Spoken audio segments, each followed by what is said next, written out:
Today வேர்ட்ஸை கேட்கலாம். அப்பா, எனக்காய் என்னை புரிந்திட ஒருவரும் இல்லையே, நான் சொல்வதை கேட்க ஒருவரும் இல்லையே, என்னோடு பேச எவரும் இல்லையே என புலம்புகிறீர்களா? யாரிடத்திலாவது என் பாரத்தை இறக்கி வைக்கலாம் என நினைத்தால் அவர்கள் குற்றப்படுத்தி இன்னும் அதிக வேதனையை ஊற்றுகிறார்களா? நீ மனிதனை தேடாதே, இன்னொரு மனிதனை கடவுளாகவும் பார்க்காதே. தேவனின் அன்பை வேறு மனிதனிடம் எதிர்பார்க்காதே. மனிதன் உன்னை பயன்படுத்த பார்ப்பான், உன் தாழ்மையிலும் வேதனையிலும். ஆனால் தேவன் உன்னை நன்மையினால் வழி நடத்துவார். நீ அறியாமலே நன்மையின் வழியில் பயணிப்பாய். தேவன் உன்னை எல்லாரையும் விட்டு தனிமைப்படுத்தும் போது பயப்படாதே.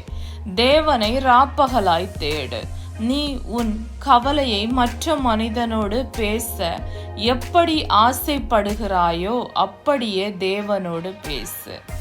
இது எப்படி சாத்தியம்? மனிதனிடம் பேசினாலாவது பதில் கிடைக்கும், சமாதானம் உண்டாகும் என உன்னை ஏமாற்றுகிறாய். அதனால் உன்னை மதிக்க மாட்டார்கள், உன்னை கேவலப்படுத்துவார்கள். உனக்கு அவர்களால் உதவ முடிந்தாலும் உன்னை ஏளனப்படுத்தியும் தகுதியற்றவன் எனவும் உன்னை சொல்லி சிரிப்பார்கள். இப்படிப்பட்ட அனுபவம் தேவையா? தேவன் உனக்காக தேவ தூதர்கள் மூலம் உதவுவார். திடீரென உன் ஞானம் மூலம் உதவுவார். அவரை நம்பின எவரையும் கைவிட மாட்டார். உன் உள்ளம் உடையாதபடி காப்பார். அவர் அன்பிற்கு கீழ்ப்படிந்து அவர் பேச்சுக்கு மரியாதை கொடுத்து நீ வாழும் போது உன்னை எவராலும் தொட முடியாத உயரத்தில் உயர்த்தி வைப்பார் தேவன்.